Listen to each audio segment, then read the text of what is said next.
Well, good afternoon. It's Colin with Johnny Kellogg, Hello, everybody.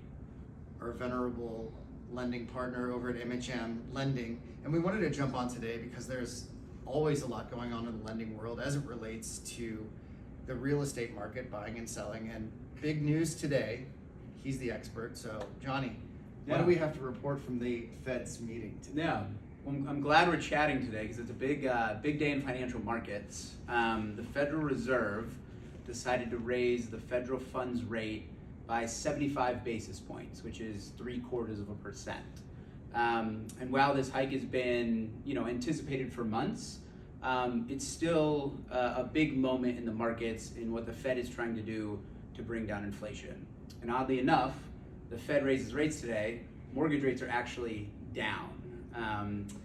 So just kind of as a reminder of what's going on, inflation's been running hot. The Fed is trying to fight inflation by raising short-term rates.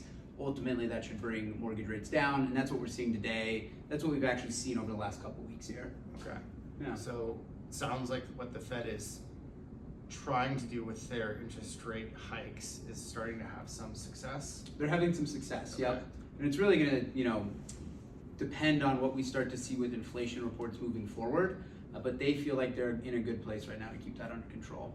I think it's important to reiterate the Fed rate went up and your 30-year fixed conventional went down. Mm-hmm. So in speaking to that, I want to touch on media and sort of the messaging that many of my clients are getting, hyperbole in some regards, on both the lending and just the market in general, and misinformation may be harsh because I think that great headlines that induce fear are ones that get opened and read.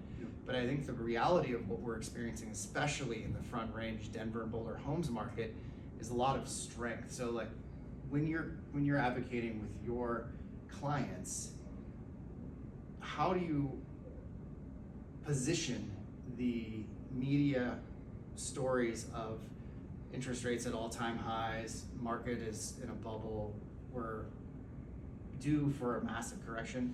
What are you sharing with them that actually brings them real-time data of what's going on in our markets?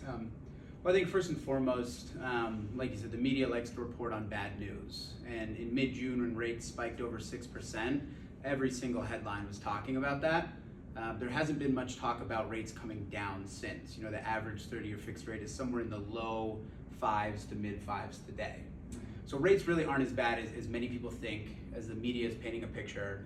And then the market is softened a little bit too, in favor of buyers, right? I mean, a buyer that was shopping around in March or April was guaranteed to have to offer over asking price. Take out inspection objections, pretty much throw everything at it to get the property under contract. Today, most buyers are not having to do that, right? I mean, there's still micro markets and really great properties that are competitive, but for the most part, there's a lot of opportunities for a buyer to do more due diligence on the property before they purchase it and to pay a reasonable price for it.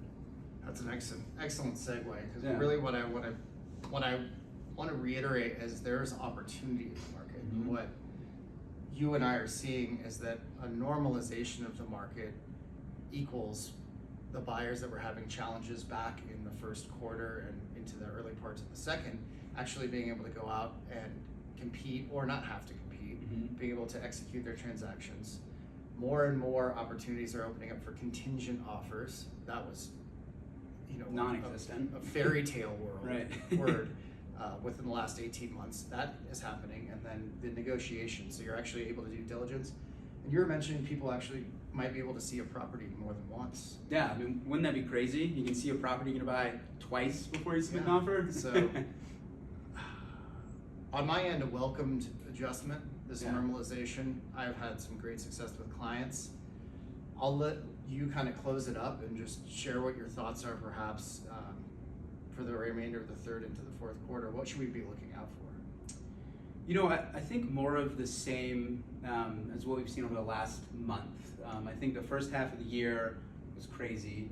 Like we said, buyers had almost no power, no control, having to throw everything at it to get a property under contract. And I think with the rise we've seen in inventory, slightly higher rates, I just think we're going to see a more balanced market. By no means is the market slowing down. I was talking to a guy the other day who used the analogy of a car that's going 100 miles an hour that then slows down to 80 miles an hour is still going fast. And I think that's kind of where the market's at today. That 100-mile-an-hour car is crazy, out of control, and unhealthy. Whereas today, at 80 miles an hour, it's a little bit more balanced. And like you said, I think if somebody wants to buy a house in Denver or the surrounding areas today, they have an opportunity to do that. I love it. Yeah. Well, thanks for joining us once again. Thank you, sir. Look forward to seeing you all again soon. Yeah. Until next time, ciao. Thanks, everyone.